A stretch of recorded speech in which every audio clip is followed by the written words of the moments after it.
ನಮಸ್ಕಾರ ಸ್ನೇಹಿತರೆ. ಹಾಗಾದರೆ ಕನ್ಯಾ ರಾಶಿಯವರೇ, ನಿಮ್ಮ ಪ್ರತಿಯೊಂದು ಕಣ್ಣೀರನ್ನು ಎಣಿಸಲಾಗಿದೆ. ನಿಮ್ಮ ಪ್ರತಿ ರಾತ್ರಿಯ ಕಡೆಗೆ ಪ್ರತಿ ದಿನದ ಮೌನವನ್ನು ನೋಡಲಾಗಿದೆ. ನಿನ್ನನ್ನು ಮುರಿದವನ ವಿನಾಶ ಈಗ ಖಚಿತವಾಗಿದೆ, ಏಕೆಂದರೆ ಈಗ ಅವನ ಸಮಯ ಬರಲಿದೆ. ನಿನ್ನ ಹೃದಯದೊಂದಿಗೆ ಆಟವಾಡಿದವನ ಅವನತಿಯೇ ಶುರುವಾಗಲಿದೆ. ಇಂದು ಯಾರು ಗೆದ್ದಂತೆ ಕಾಣುತ್ತಿದ್ದಾರೋ ನಾಳೆ ಅವರೇ ಚೀತ್ಕರಿಸುತ್ತಾರೆ. ಆಕಾಶವೇ ಬೆರೆಯುತ್ತದೆ. ನಿನ್ನ ಮೇಲೆ ವಾರ ಮಾಡಿದವನ ಸುತ್ತಲೂ ಈಗ ಕಾಲದ ನೆರಳು ಆವರಿಸಲಿದೆ. ಎಲ್ಲವೂ ಮರೆತು ಹೋಗಿದೆ ಎಂದು ಅಂದುಕೊಳ್ಳಬೇಡ. ಮೇಲಿನವನ ನ್ಯಾಯದ ಚಕ್ರ ನಿಧಾನವಾಗಿ ತಿರುಗುತ್ತದೆ, ಆದರೆ ಚಲಿಸಿದಾಗ ಎಲ್ಲವನ್ನೂ ಜಜ್ಜಿ ಹಾಕುತ್ತದೆ. ಮತ್ತು ಈಗ ಆ ಸಮಯ ಬಂದಿದೆ. ಒಂದು ಕ್ಷಣ ನಿಲ್ಲು, ಆಳವಾಗಿ ಉಸಿರು ತೆಗೆದುಕೋ ಮತ್ತು ಯೋಚಿಸು. ನಿನಗೆ ಆದದ್ದು ಯಾರಿಗಾದರೂ ಆಗಬೇಕಿತ್ತೇ? ಇಲ್ಲ ಎಂದಾದರೆ ಈಗ ಗಮನವಿಟ್ಟು ಕೇಳು, ಏಕೆಂದರೆ ನೀನು ಒಬ್ಬಂಟಿಗನಲ್ಲ. ನೀನು ಈ ವಿಡಿಯೋವನ್ನು ನೋಡುತ್ತಿದ್ದರೆ ಅರ್ಥ ಮಾಡಿಕೋ, ಇದು ಕೇವಲ ವಿಡಿಯೋ ಅಲ್ಲ, ಇದು ಒಂದು ಎಚ್ಚರಿಕೆ, ಒಂದು ಸೂಚನೆ. ಏಕೆಂದರೆ ಈಗ ಪ್ರತಿಯೊಂದು ದೌರ್ಜನ್ಯದ ಲೆಕ್ಕವನ್ನು ತೆಗೆದುಕೊಳ್ಳಲಾಗುತ್ತದೆ. ನಿನ್ನನ್ನು ಅಳಿಸಿ ಮಲಗಿದವನು ಈಗ ರಾತ್ರಿಗಳಲ್ಲಿ ಹೊರಳಾಡುತ್ತಿದ್ದಾನೆ. ನಿನ್ನ ಶಾಂತಿಯನ್ನು ಕಸಿದುಕೊಂಡವನು ಈಗ ಅವನ ಸುಖ ಭಸ್ಮವಾಗುತ್ತದೆ. ಮತ್ತು ಹೌದು, ನೀನು ಇಲ್ಲಿಯವರೆಗೆ ತಲುಪಿದ್ದರೆ ಒಂದು ಕೆಲಸ ಖಂಡಿತ ಮಾಡು, ಈ ಚಾನಲ್ ಅನ್ನು ಸಬ್ಸ್ಕ್ರೈಬ್ ಮಾಡು, ಏಕೆಂದರೆ ಈ ಧ್ವನಿ ನಿನ್ನಂತಹ ಪ್ರತಿಯೊಬ್ಬ ವ್ಯಕ್ತಿಯ ಧ್ವನಿಯಾಗಿದೆ. ಕತ್ತಲೆಯಲ್ಲಿ ಬೆಳಕಾಗಿ ಕಾಯುತ್ತಿದ್ದವರ ಧ್ವನಿ ಈಗ ನೋಡು. ನಿನ್ನ ವಿರುದ್ಧ ನಡೆದ ಚಾಲು ಅದೇ ಅವರ ಕುತ್ತಿಗೆಗೆ ಗೋಡೆಯಾಗಿದೆ. ಪ್ರತಿ ಸಂಚು ಈಗ ತನ್ನದೇ ಭಾರದಿಂದ ಕುಸಿಯುತ್ತದೆ. ಪ್ರತಿ ಶತ್ರು ಈಗ ತನ್ನದೇ ಕರ್ಮಗಳಲ್ಲಿ ಸಿಕ್ಕಿಹಾಕಿಕೊಳ್ಳುತ್ತಾನೆ. ನೀನು ಈಗ ಕೇವಲ ಪ್ರೇಕ್ಷಕನಲ್ಲ, ನೀನು ಈಗ ನ್ಯಾಯದ ಆರಂಭ. ನಿನ್ನ ಕಣ್ಣೀರು ವ್ಯರ್ಥವಾಗಿಲ್ಲ. ಪ್ರತಿ ಹನಿಯು ಅಗ್ನಿಯಾಗಿ ಮಾರ್ಪಟ್ಟು ನಿನ್ನನ್ನು ನಾಶ ಮಾಡಲು ಬಯಸಿದವನನ್ನು ಸುತ್ತುವರೆದಿದೆ. ಈಗ ಅವನು ಪ್ರತಿ ನೋವಿನ ರುಚಿಯನ್ನು ನೋಡಬೇಕಾಗುತ್ತದೆ, ಪ್ರತಿ ಗಾಯಕ್ಕೂ ಉತ್ತರ ಸಿಗುತ್ತದೆ ಎಂದು ಅಳುತ್ತಾನೆ. ಅವನು ಪ್ರತಿದಿನ ಅವನಿಗೆ ಹೊರೆಯಾಗುತ್ತಾನೆ, ಪ್ರತಿ ರಾತ್ರಿ ಅವನಿಗೆ ಶಿಕ್ಷೆಯಾಗುತ್ತದೆ. ಈಗ ಸಮಯ, ವಿಧಿ, ಶತ್ರುವಿನ ಅಂತ್ಯದ್ದು ಮತ್ತು ನಿನಗೂ ನ್ಯಾಯ ಬೇಕು ಎಂದು ಅನಿಸಿದರೆ ಈ ವಿಡಿಯೋವನ್ನು ಲೈಕ್ ಮಾಡಿ. ಮತ್ತು ಕತ್ತಲೆಯಲ್ಲಿ ಅಡಗಿ ಅಳುವವರಿಗೂ ಒಂದು ಶಕ್ತಿ ಇದೆ ಎಂದು ಎಲ್ಲರಿಗೂ ತಿಳಿಯಲಿ. ಈಗ ಏನೂ ಉಳಿಯುವುದಿಲ್ಲ. ನಿನ್ನನ್ನು ಬೀಳಿಸಿದವನ ನೆಲ ಈಗ ಕಂಪಿಸಿದೆ. ಅವನಿಗೆ ಕೊನೆಯ ಎಚ್ಚರಿಕೆ ಸಿಕ್ಕಿದೆ.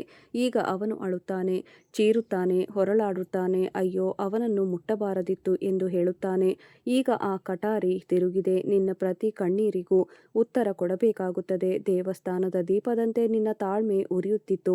ಈಗ ಆ ಜ್ವಾಲೆಯೇ ಜ್ವಾಲಾಮುಖಿಯಾಗಿ ಅವನನ್ನು ನುಂಗುತ್ತದೆ. ನೀನು ಮುರಿದು ಹೋಗಿದ್ದೀಯಾ ಎಂದು ಅವನು ಅಂದುಕೊಂಡಿದ್ದ, ಆದರೆ ಅವನಿಗೆ ಏನು ಗೊತ್ತು, ನೀನು ಈಗ ಆ ಚಂಡಮಾರುತದಂತೆ ನಿಂತಿದ್ದೀಯಾ. ಅದನ್ನು ಎದುರಿಸುವ ಧೈರ್ಯ ವಿನಾಶಕ್ಕೂ ಇಲ್ಲ. ನಿನ್ನನ್ನು ಚಿಕ್ಕವನೆಂದು ನಕ್ಕವರು ಈಗ ನಿನ್ನ ಮೌನಕ್ಕೆ ಹೆದರುತ್ತಿದ್ದಾರೆ. ಆ ನಗು ಈಗ ಭಯವಾಗಿ ಬದಲಾಗುತ್ತಿದೆ. ಅವರ ಕಣ್ಣುಗಳಲ್ಲಿ ನಿನ್ನ ಭಯ ಉಳಿದಿದೆ ಮತ್ತು ಇಲ್ಲಿಂದಲೇ ವಿನಾಶದ ಆರಂಭ. ಈಗ ಅವನ ನಿದ್ದೆ ಹಾಳಾಗುತ್ತದೆ.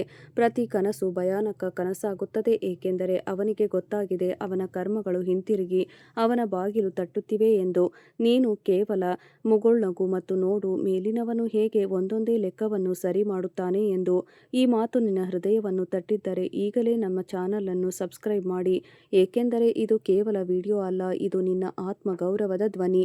ಹೀಗೆಯೇ ನಿನ್ನಂತಹ ಪ್ರತಿಯೊಬ್ಬ ವ್ಯಕ್ತಿಗಾಗಿ, ಇದೇ ರೀತಿ ಯಾರನ್ನು ಮುರಿಯಲು ಪ್ರಯತ್ನಿಸಲಾಗಿತ್ತೋ ಅವರಿಗಾಗಿ, ಏಕೆಂದರೆ ಈಗ ತಾಳ್ಮೆ ಮಿತಿಮೀರಿದೆ. ಈಗ ನ್ಯಾಯದ ಕ್ಷಣ ಎದುರಿಗೆ ನಿಂತಿದೆ. ನಿನ್ನ ತಾಳ್ಮೆ, ನಿನ್ನ ಕರ್ಮ ಈಗ ಫಲ ನೀಡಲು ಆರಂಭಿಸಿವೆ. ನಿನ್ನನ್ನು ಅಳಿಸಿದವನ ಕಣ್ಣೀರು ಈಗ ನಿಲ್ಲುವುದಿಲ್ಲ. ನಿನ್ನನ್ನು ಒಬ್ಬಂಟಿಯಾಗಿ ಬಿಟ್ಟವನ ಸುತ್ತಲೂ ಈಗ ಕೇವಲ ಮೌನವಿರುತ್ತದೆ. ಈಗ ಸಮಯವಿಲ್ಲ. ಈಗ ಅವನು ಚೀರುತ್ತಾನೆ, ಕಿರುಚುತ್ತಾನೆ, ಬೇಡಿಕೊಳ್ಳುತ್ತಾನೆ, ಆದರೆ ಕ್ಷಮೆ ಸಿಗುವುದಿಲ್ಲ, ಏಕೆಂದರೆ ಇದು ನ್ಯಾಯದ ಸಮಯ. ನೀನು ಅನುಭವಿಸಿದ ಪ್ರತಿ ಪೆಟ್ಟು, ನಿನಗೆ ಸಿಕ್ಕ ಪ್ರತಿ ಗಾಯ, ಈಗ ಅದರ ಪ್ರತಿಧ್ವನಿ ಅವನನ್ನು ತಲುಪಿದೆ. ಯಾರು ಇದನ್ನೆಲ್ಲ ನಿನಗಾಗಿ ಆಯ್ಕೆ ಮಾಡಿದ್ದನೋ ಅವನನ್ನು ಈಗ ದಾರಿಯಿಲ್ಲ. ಈಗ ಅವನು ತನ್ನದೇ ಕರ್ಮಗಳ ಜೌಗಿನಲ್ಲಿ ಸಿಲುಕುತ್ತಾನೆ, ಹೆಜ್ಜೆ ಹೆಜ್ಜೆಗೂ ಬೀಳುತ್ತಾ ಹೋಗುತ್ತಾನೆ. ಮತ್ತು ನಿನಗಾಗಿ ನೀನು ಈಗ ಎದ್ದೇಳುತ್ತಿದ್ದೀಯಾ ಹೊಸ ಆರಂಭದ ಕಡೆಗೆ. ಅಲ್ಲಿ ನಿನ್ನನ್ನು ಯಾರೂ ತಡೆಯಲು ಸಾಧ್ಯವಿಲ್ಲ. ನಿನ್ನನ್ನು ಅಳಿಸಲು ಪ್ರಯತ್ನಿಸಿದವನು ಈಗ ತಾನೇ ಅಜ್ಞಾತದ ಕತ್ತಲೆಯಲ್ಲಿ ಕಳೆದು ಹೋಗುತ್ತಾನೆ. ಅವನು ತೊಳಲಾಡುತ್ತಾನೆ, ಪ್ರತಿ ಉಸಿರು ಅವನಿಗೆ ಶಿಕ್ಷೆಯಾಗುತ್ತದೆ. ಮತ್ತು ಅವನು ಅತ್ತಾಗ ಮೇಲಿನವನು ಒಂದೇ ಮಾತು ಹೇಳುತ್ತಾನೆ, ಈಗ ನೀನು ಅದನ್ನೇ ಅನುಭವಿಸು. ನೀನು ಇತರರಿಗೆ ಅನುಭವಿಸಲು ಕೊಟ್ಟಿದ್ದನ್ನು ಈಗ ಏನೂ ಉಳಿದಿಲ್ಲ.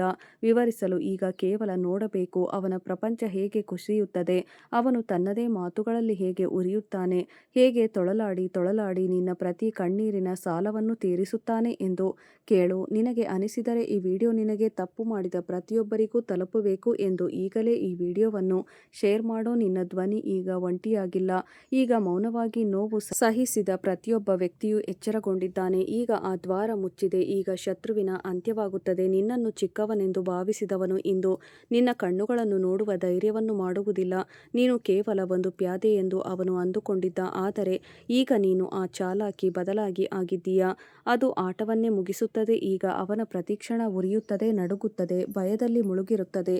ನಿನ್ನನ್ನು ನೋಡಿ ನಗುತ್ತಿದ್ದವನು ಈಗ ನಿನ್ನ ಮೌನ ಅವನನ್ನು ಕೊರೆಯಲು ಆರಂಭಿಸಿದೆ. ಈಗ ಅವನು ಒಂಟಿಯಲ್ಲ. ಈಗ ಅವನೊಂದಿಗೆ ಅವನ ಭಯವಿದೆ, ಅವನ ಅಪರಾಧವಿದೆ ಮತ್ತು ಅವನ ಪಾಪವಿದೆ. ಈ ಮೂರು ಅವನ ಸುತ್ತಲೂ ಒಂದು ಬೆಂಕಿಯನ್ನು ಹಚ್ಚಿವೆ. ಆದ್ದರಿಂದ ತಪ್ಪಿಸಿಕೊಳ್ಳುವುದು ಈಗ ಅಸಾಧ್ಯ. ನೀನು ಸಹಿಸಿದ ನೋವು ಈಗ ಅವನ ಆತ್ಮದಲ್ಲಿ ಇಳಿದಿದೆ. ಈಗ ಅವನು ತೊಳಲಾಡುತ್ತಾನೆ. ನೀನು ಹತ್ತು ಕಳೆದ ರಾತ್ರಿಗಳನ್ನು ಪ್ರತಿ ಕ್ಷಣಕ್ಕೂ ಮತ್ತು ನೆನಪಿರಲಿ, ಕರ್ಮದ ಗತಿ ಅತ್ಯಂತ ವೇಗವಾಗಿರುತ್ತದೆ. ಜನರು ನಿರ್ಲಕ್ಷಿಸುವುದೇ ಒಂದು ದಿನ ಅವರ ಅಂತ್ಯವನ್ನು ತರುತ್ತದೆ. ನಿನಗೆ ಅರ್ಥವಾಗುತ್ತಿದೆಯಾ? ನಿನ್ನ ಮೌನ ಈಗ ಪ್ರತಿಧ್ವನಿಯಾಗಿದೆ ಮತ್ತು ಆ ಪ್ರತಿಧ್ವನಿ ಅವನ ಕಿವಿಗಳಲ್ಲಿ ವಿಷವಾಗಿ ಇಳಿಯುತ್ತಿದೆ. ಈ ಕ್ಷಣದಲ್ಲಿ ನಿನ್ನ ಹೃದಯ ಸ್ವಲ್ಪವೂ ನಡುಗುತ್ತಿದ್ದರೆ ನಂಬು, ಆ ನಡುಕ ಭಯವಲ್ಲ, ಅದು ಶಕ್ತಿ. ಈಗ ನಿನ್ನೊಳಗೆ ಎಚ್ಚರಗೊಂಡಿದೆ. ಈಗ ನೀನು ಬಗ್ಗುವುದಿಲ್ಲ. ಈಗ ನೀನು ನಿಲ್ಲುವುದಿಲ್ಲ. ಈಗ ನೀನು ಬದಲಾಗುವುದಿಲ್ಲ. ಈಗ ನೀನು ಪ್ರತೀಕಾರ ತೆಗೆದುಕೊಳ್ಳುತ್ತೀಯ ಮತ್ತು ಈ ಪ್ರತೀಕಾರ ಕತ್ತಿಯಿಂದ ಅಲ್ಲ, ನಿನ್ನ ಕರ್ಮಗಳಿಂದ ಆಗುತ್ತದೆ. ನಿನ್ನ ಕರ್ಮಗಳು ಎಷ್ಟು ಶುದ್ಧವಾಗಿವೆ ಎಂದರೆ ತಾಯಿ ನಿನ್ನನ್ನು ತನ್ನ ಆಶ್ರಯಕ್ಕೆ ಕರೆದಿದ್ದಾಳೆ. ನೀನು ಎಷ್ಟೇ ಒಂಟಿಯಾಗಿ ಆಗಮಿಸಿದರೂ ಅನಿಸಿದರೂ ನೆನಪಿರಲಿ, ನಿನ್ನೊಂದಿಗೆ ಈಗ ತಾಯಿ ಕಾಳಿಯ ಅದೃಶ್ಯ ಕವಚವಿದೆ. ನಿನ್ನ ಶತ್ರುಗಳ ಪ್ರತಿ ಚಾಲು ಈ ಕವಚಕ್ಕೆ ತಗುಲಿ ಮುರಿಯುತ್ತದೆ. ನಿನಗೆ ನೋವು ಕೊಟ್ಟವನು ನಿನ್ನ ಮುಖದ ನಗುವನ್ನು ಕಸಿದು ನಿನ್ನ ಕಣ್ಣೀರಿನಿಂದ ತನ್ನ ಗೆಲುವು ಎಂದು ಭಾವಿಸಿದ್ದವನು ಈಗ ಅವನ ಅಹಂಕಾರವೆಲ್ಲ ಮಣ್ಣಾಗುತ್ತದೆ. ಅವನ ಮನೆಯಲ್ಲಿ ಅಶಾಂತಿಯ ತಾಂಡವ ನಡೆಯುತ್ತದೆ. ಅವನ ನಿದ್ದೆ, ಅವನ ಶಾಂತಿ, ಅವನ ಸುಳ್ಳು ಗೆಲುವು ಎಲ್ಲವೂ ಕಸಿಯಲ್ಪಡುತ್ತದೆ. ಮತ್ತು ಇದು ಯಾವುದೋ ಭವಿಷ್ಯವಾಣಿ ಅಲ್ಲ, ಇದು ತಾಯಿ ಕಾಳಿಯ ಸಂಕಲ್ಪ. ನಿನ್ನ ಒಳ್ಳೆಯ ಕರ್ಮಗಳು ನಿನಗಾಗಿ ರಕ್ಷಾ ಕವಚವನ್ನು ನಿರ್ಮಿಸಿವೆ. ಇದು ಕೇವಲ ತಾಯಿಯ ಹೆಸರನ್ನು ಜಪಿಸುತ್ತಿರುವ ಮತ್ತು ಕೇಳುತ್ತಿರುವ ನೀನು ಇನ್ನು ಈ ವಿಡಿಯೋವನ್ನು ನೋಡುತ್ತಿದ್ದರೆ ಇದು ಕಾಕತಾಳೀಯವಲ್ಲ, ಇದು ತಾಯಿಯ ಕರೆ. ಆದ್ದರಿಂದ ಇದೇ ಕ್ಷಣ ಸಬ್ಸ್ಕ್ರೈಬ್ ಬಟನ್ ಒತ್ತು ಮತ್ತು ಕಮೆಂಟ್ನಲ್ಲಿ ತಾಯಿ ಕಾಳಿ ಮಾತೆಯ ಹೆಸರನ್ನು ಬರೆಯಿರಿ. ಅವಳು ನಿನ್ನನ್ನು ನೋಡುತ್ತಿದ್ದಾಳೆ. ನಿನ್ನ ಒಂದು ಸಬ್ಸ್ಕ್ರೈಬ್ನಿಂದ ಆ ಶಕ್ತಿ ಎಚ್ಚರಗೊಳ್ಳುತ್ತದೆ. ಅದು ನೇರವಾಗಿ ಶತ್ರುಗಳ ಆತ್ಮವನ್ನು ತಲುಪುತ್ತದೆ. ಅವರ ರಕ್ತದಲ್ಲಿ ಭಯ ಹರಿಯುತ್ತದೆ ಮತ್ತು ನಿನ್ನ ಸುತ್ತಲೂ ರಕ್ಷಣೆಯ ವಲಯವನ್ನು ಎಳೆಯುತ್ತದೆ. ಈಗ ತಾಯಿ ಕಾಳಿ ನಿರ್ಧಾರ ಮಾಡಿದ್ದಾಳೆ. ಸತ್ಯವನ್ನು ಮೇಲೆತ್ತಬೇಕು, ಸುಳ್ಳನ್ನು ಸುಡಬೇಕು ಮತ್ತು ನೀನು ಈಗ ಅಸತ್ಯದ ವಾಹಕನಾಗಿದ್ದೀಯಾ. ಒಂದೊಂದಾಗಿ ಸರ್ವನಾಶವಾಗುತ್ತದೆ. ಕಾಲದ ಚಕ್ರ ತಿರುಗಿದೆ. ತಪ್ಪಿಸಿಕೊಳ್ಳಲು ಸಾಧ್ಯವಾದರೆ ತಪ್ಪಿಸಿಕೊಳ್ಳಿ. ಬೇಗ ನೋಡು, ನೀನು ಎಲ್ಲಿ ಕುಳಿತಿದ್ದೀಯೋ ಅಲ್ಲಿಯೇ ನಿನ್ನ ಕಾಲುಗಳ ಕೆಳಗಿನ ನೆಲ ಜಾರಲಿದೆ. ಮತ್ತು ಇದನ್ನು ನಾನು ಹೆದರಿಸಲು ಹೇಳುತ್ತಿಲ್ಲ, ಇದು ಆ ಸಮಯದ ಎಚ್ಚರಿಕೆ. ಅದು ಈಗ ನಿನ್ನ ತಲೆಯ ಮೇಲೆ ಏರಿದೆ. ಸಮಯವೇ ಅತ್ಯಂತ ಬಲಶಾಲಿ ಎನ್ನುತ್ತಾರೆ, ಆದರೆ ಅದೇ ಸಮಯ ರೋಷಕ್ಕೆ ತಿರುಗಿದಾಗ ಒಳ್ಳೆಯವರನ್ನು ಸರ್ವನಾಶ ಮಾಡುತ್ತದೆ. ಮತ್ತು ಈಗ ಆ ಸಮಯವೇ ಪಕ್ಕಾ ಬದಲಾಯಿಸಿದೆ. ಅದರ ಕಣ್ಣುಗಳು ಕೆಂಪಾಗಿವೆ. ಉಸಿರಿನಲ್ಲಿ ಚಂಡಮಾರುತವಿದೆ ಮತ್ತು ಅದು ಒಂದೊಂದಾಗಿ ಎಲ್ಲರ ಲೆಕ್ಕ ತೆಗೆದುಕೊಳ್ಳಲು ಹೊರಟಿದೆ. ಇದು ನಗುತ್ತಿರುವವರು ನಾಳೆ ಚೀರುತ್ತಾ ಸಿಗುತ್ತಾರೆ. ಇಂದು ಜೋರಾಗಿ ನಗುವವರು ನಾಳೆ ಅವರ ಮನೆಗಳಲ್ಲಿ ಶೋಕವಿರುತ್ತದೆ. ಏಕೆಂದರೆ ಇದು ಸಾಮಾನ್ಯ ಕಾಲವಲ್ಲ, ಇದು ಆ ಕಾಲದ ಪ್ರವೇಶ. ಅಲ್ಲಿ ಸುಳ್ಳು, ಪಾಪ, ಮೋಸ ತಮ್ಮ ಅಂತ್ಯವನ್ನು ತಲುಪುತ್ತವೆ. ಮತ್ತು ಇನ್ನೂ ಯೋಚಿಸುತ್ತಿರುವವನು ನನಗೇನಾಗುತ್ತದೆ ಎಂದು ಸ್ವಲ್ಪ ಯೋಚಿಸು. ನೀನು ಅದೇ ಸಾಲಿನಲ್ಲಿ ನಿಂತಿದ್ದೀಯಾ. ಅಲ್ಲಿ ಒಬ್ಬೊಬ್ಬರಾಗಿ ಎಲ್ಲರ ಸರದಿ ಬರುತ್ತದೆ. ಮತ್ತು ಹೌದು, ಇನ್ನು ಹೃದಯದಲ್ಲಿ ಸ್ವಲ್ಪವೂ ಪ್ರಜ್ಞೆ ಇದ್ದರೆ ಬೇಗ ಈ ವಿಡಿಯೋವನ್ನು ಲೈಕ್ ಮಾಡು ಮತ್ತು ಚಾನಲ್ ಅನ್ನು ಸಬ್ಸ್ಕ್ರೈಬ್ ಮಾಡು, ಏಕೆಂದರೆ ಮುಂದೆ ಕೇಳಲಿರುವುದು ಯಾವುದೇ ಪುಸ್ತಕದಲ್ಲಿ ಸಿಗುವುದಿಲ್ಲ. ಇದು ಭವಿಷ್ಯದ ತೆರೆಯುವ ಪುಸ್ತಕ ಮತ್ತು ಪ್ರತಿ ಪದವು ಬೆಂಕಿ. ಈ ಚಕ್ರ ತಿರುಗಿದೆ. ಇದರ ಸದ್ದು ಯಾರಿಗೂ ಕೇಳಿಸುತ್ತಿಲ್ಲ, ಆದರೆ ಯಾರ ಆತ್ಮ ಎಚ್ಚರಗೊಂಡಿದೆಯೋ ಅವರು ಅರ್ಥ ಮಾಡಿಕೊಂಡಿದ್ದಾರೆ. ಈಗ ತಪ್ಪಿಸಿಕೊಳ್ಳಲು ದಾರಿಯಿಲ್ಲ, ಕೇವಲ ಎದುರಿಸಲು ತಯಾರಾಗು. ಈಗ ಯಾವುದೇ ಲೆಕ್ಕವಿಲ್ಲ. ಈಗ ದಯೆ ಇರುವುದಿಲ್ಲ. ಈಗ ಸಂಭಾಳಿಸಲು ಯಾವುದೇ ಅವಕಾಶ ಸಿಗುವುದಿಲ್ಲ, ಏಕೆಂದರೆ ಯಾರು ಎಷ್ಟು ಪಾಪ ಮಾಡಿದ್ದಾರೋ ಅಷ್ಟು ನೋವು ಅನುಭವಿಸಬೇಕಾಗುತ್ತದೆ. ನಿನ್ನನ್ನು ಯಾರೂ ನೋಡುತ್ತಿಲ್ಲ ಎಂದು ನೀನು ಅಂದುಕೊಂಡಿದ್ದೀಯಾ. ನೀನು ಇತರರಿಗೆ ಮಾಡಿದ್ದೆಲ್ಲ ಮರೆತು ಹೋಗುತ್ತದೆ ಎಂದು ಅಂದುಕೊಂಡಿದ್ದೀಯಾ. ಹಾಗಾದರೆ ಕಿವಿ ತೆರೆದು ಕೇಳು, ಈ ಬ್ರಹ್ಮಾಂಡದಲ್ಲಿ ಏನು ಕಾಣದೇ ಇರುವುದಿಲ್ಲ. ನೀನು ಒಬ್ಬ ಮುಗ್ಧನನ್ನು ಅಳಿಸಿದಾಗ ಅವನ ಪಾಪ ಶಾಪ ಅಗ್ನಿಯಾಗಿ ನಿನ್ನ ಭಾಗ್ಯದಲ್ಲಿ ಉರಿಯುತ್ತದೆ. ನೀನು ನಿನ್ನ ಆಪ್ತರಿಗೆ ಮೋಸ ಮಾಡಿದಾಗ ಅವರ ಕಣ್ಣೀರು ಯಮಲೋಕದವರೆಗೆ ತಲುಪುತ್ತದೆ ಮತ್ತು ಈಗ ಅದರ ಉತ್ತರ ಸಿಗಲಿದೆ. ಒಂದೊಂದಾಗಿ ಸರ್ವನಾಶವಾಗುತ್ತದೆ ಮತ್ತು ನಾಶವು ಅಂತಹದ್ದು. ನೋಡಿದವನು ನಡುಗುತ್ತಾನೆ. ಮನೆಗಳು ಹಾಳಾಗುತ್ತವೆ, ಸಂಬಂಧಗಳು ಮುರಿಯುತ್ತವೆ, ದೇಹ ರೋಗಿಷ್ಠವಾಗುತ್ತದೆ ಮತ್ತು ಮನಸ್ಸು ಖಿನ್ನತೆಯಲ್ಲಿ ಮುಳುಗುತ್ತದೆ ಮತ್ತು ಕೊನೆಯಲ್ಲಿ ಕೇವಲ ಪಶ್ಚಾತ್ತಾಪವೇ ಉಳಿಯುತ್ತದೆ. ಕಾಲದ ಚಕ್ರ ಈಗ ನ್ಯಾಯ ಮಾಡುತ್ತದೆ. ಇಲ್ಲಿಯವರೆಗೆ ಮಲಗಿದ್ದವರನ್ನು ಈಗ ಎಬ್ಬಿಸಲಾಗುತ್ತದೆ ಮತ್ತು ಸ್ವಲ್ಪವೂ ತತ್ತರಿಸಿದವರನ್ನು ನೇರವಾಗಿ ಕಂದಕಕ್ಕೆ ಎಸೆಯಲಾಗುತ್ತದೆ. ಏಕೆಂದರೆ ಕಾಲ ಈಗ ಶಿಕ್ಷಕನಾಗಿ ಉಳಿದಿಲ್ಲ, ಈಗ ಅದು ಯಮರಾಜನಾಗಿದೆ. ನಿನ್ನ ಕರ್ಮಗಳು ಈಗ ನಿನ್ನ ನೆರಳಲ್ಲ, ನಿನ್ನ ವಿನಾಶದ ಕೀಲಿಯಾಗಿವೆ.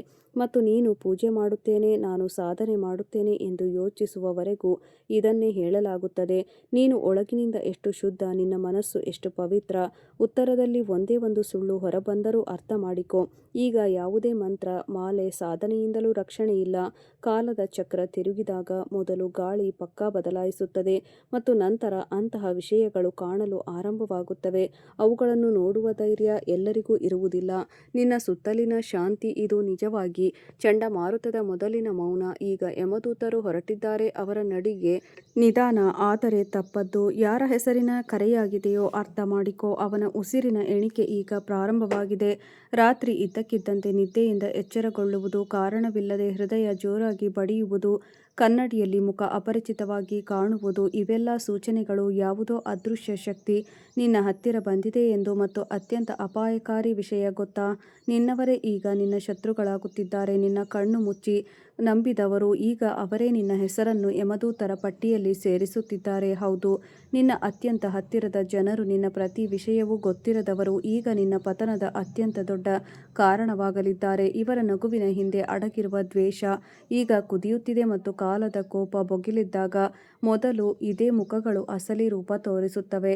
ಈಗ ಯಾರೂ ಜೊತೆಗಿರುವುದಿಲ್ಲ. ನೀನು ಒಬ್ಬಂಟಿಯಾಗಿ ಹೋರಾಡುತ್ತೀಯಾ, ಒಂಟಿಯಾಗಿ ಬೀಳುತ್ತೀಯಾ, ಒಂಟಿಯಾಗಿ ಅನುಭವಿಸುತ್ತೀಯಾ. ಆದರೆ ಇನ್ನು ಎಚ್ಚೆತ್ತುಕೊಂಡರೆ, ಇನ್ನೂ ತಲೆಬಾಗಿ ನಿನ್ನ ಪಾಪಗಳನ್ನು ಒಪ್ಪಿಕೊಂಡರೆ ಬಹುಶಃ ಎಲ್ಲಿಂದಲೋ ಒಂದು ಶಕ್ತಿ ನಿನ್ನನ್ನು ಉಳಿಸಬಹುದು. ನೀನು ಯಾವ ಸಮಯದಲ್ಲಿ ಗೇಲಿ ಮಾಡಿದ್ದೆಯೋ, ಯಾವ ನ್ಯಾಯವನ್ನು ನಿನ್ನ ಹಣ, ಅಂತಸ್ತು ಮತ್ತು ಜಾಣ್ಮೆಯಿಂದ ಅಡಗಿಸಿದೆಯೋ, ಈಗ ಅದೇ ಸಮಯ ನಿನ್ನನ್ನು ತುಳಿಯಲು ಬರುತ್ತಿದೆ.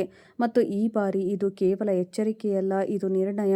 ಶನಿಯ ದೃಷ್ಟಿ ಈಗ ನೇರವಾಗಿ ಕೇಂದ್ರದ ಮೇಲಿದೆ ಮತ್ತು ಶನಿ ದೃಷ್ಟಿ ಹಾಕಿದಾಗ ಸಿಂಹಾಸನಗಳು ಬೀಳುತ್ತವೆ, ರಾಜರು ಭಿಕ್ಷುಕರಾಗುತ್ತಾರೆ, ಜ್ಞಾನಿಗಳು ಹುಚ್ಚರಾಗುತ್ತಾರೆ. ಶನಿ ಕೇಳುತ್ತಾನೆ, ನೀನು ಎಷ್ಟು ಜನರ ಶ್ರಮವನ್ನು ತಿಂದೆ, ಎಷ್ಟು ಜನರ ಭರವಸೆಯನ್ನು ಮುರಿದೆ, ಎಷ್ಟು ಬಾರಿ ನಿನ್ನ ಅನುಕೂಲಕ್ಕಾಗಿ ಸುಳ್ಳು ಹೇಳಿದೆ, ಇತರರ ನಂಬಿಕೆಯನ್ನು ಮುರಿದೆ. ನೀನು ಮೌನವಾಗಿರುತ್ತೀಯಾ, ಆದರೆ ಶನಿಯ ಶಿಕ್ಷೆ ಮಾತನಾಡುತ್ತದೆ ಮತ್ತು ಆ ಶಿಕ್ಷೆ ಮಾತುಗಳಿಂದ ಅಲ್ಲ, ಘಟನೆಗಳಿಂದ ಆಗುತ್ತದೆ.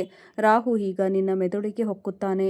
ನಿನ್ನ ನಿರ್ಧಾರಗಳು ತಲೆಕೆಳಗಾಗುತ್ತವೆ. ಯಾರನ್ನು ಸ್ನೇಹಿತ ಎಂದು ಅಂದುಕೊಳ್ಳುತ್ತೀಯೋ ಅವರೇ ನಿನ್ನ ಕತ್ತು ಕೊಯ್ಯುತ್ತಾರೆ. ಯಾವ ಕೆಲಸದಲ್ಲಿ ಯಶಸ್ಸು ಹುಡುಕುತ್ತೀಯೋ ಅದೇ ನಿನ್ನನ್ನು ಪಾತಾಳಕ್ಕೆ ಕೊಂಡೊಯ್ಯುತ್ತದೆ.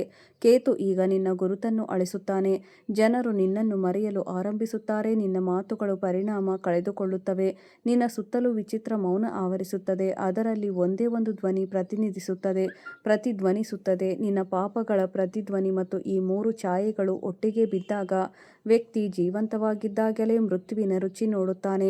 ಯಾವುದೇ ಉಪಾಯವಿಲ್ಲ, ಯಾವುದೇ ಆಸರೆಯಿಲ್ಲ, ಕೇವಲ ಪಶ್ಚಾತ್ತಾಪ. ಮತ್ತು ಅದು ನಿಜವಾಗಿದ್ದರೆ ಮಾತ್ರ ನಿನ್ನ ಭಾಗ್ಯ ಇದ್ದಕ್ಕಿದ್ದಂತೆ ಒಂದು ತಿರುವು ಪಡೆಯಲಿದೆ ಮತ್ತು ಈ ತಿರುವು ನಿನ್ನನ್ನು ಅಲ್ಲಿಗೆ ಕೊಂಡೊಯ್ಯುತ್ತದೆ. ಅಲ್ಲಿಂದ ನಿನ್ನ ಶತ್ರುಗಳು ಕೇವಲ ನೋಡಬಹುದು ಆದರೆ ಏನೂ ಮಾಡಲು ಸಾಧ್ಯವಿಲ್ಲ. ಎಚ್ಚರಿಕೆಯಿಂದಿರು. ಯಾವುದೇ ಅಪರಿಚಿತ ವ್ಯಕ್ತಿಯೊಂದಿಗೆ ಇಂದು ಯಾವುದೇ ಮಾತು ಅಥವಾ ವ್ಯವಹಾರ ಮಾಡಬೇಡ, ಏಕೆಂದರೆ ಇಂದಿನ ದಿನ ಗುಪ್ತ ಶತ್ರುಗಳ ಚಟುವಟಿಕೆಯನ್ನು ಹೆಚ್ಚಿಸಬಹುದು. ಸ್ನೇಹಿತರೆ, ಇಲ್ಲಿಯವರೆಗೂ ವಿಡಿಯೋ ನೋಡಿದ್ದಕ್ಕಾಗಿ ಧನ್ಯವಾದಗಳು. ನಿಮ್ಮ ದಿನ ಚೆನ್ನಾಗಿರಲಿ, ನಿಮ್ಮ ಆರೋಗ್ಯ ಚೆನ್ನಾಗಿರಲಿ, ನಿಮ್ಮ ಕುಟುಂಬದರ ಆರೋಗ್ಯ ಚೆನ್ನಾಗಿರಲಿ, ನೆಮ್ಮದಿಯಿಂದಿರಲಿ ಎಂದು ದೇವರಲ್ಲಿ ನಾನು ಬೇಡಿಕೊಳ್ಳುತ್ತೇನೆ. ವಿಡಿಯೋ ನೋಡಿದ್ದಕ್ಕಾಗಿ ಧನ್ಯವಾದಗಳು ಸ್ನೇಹಿತರೆ.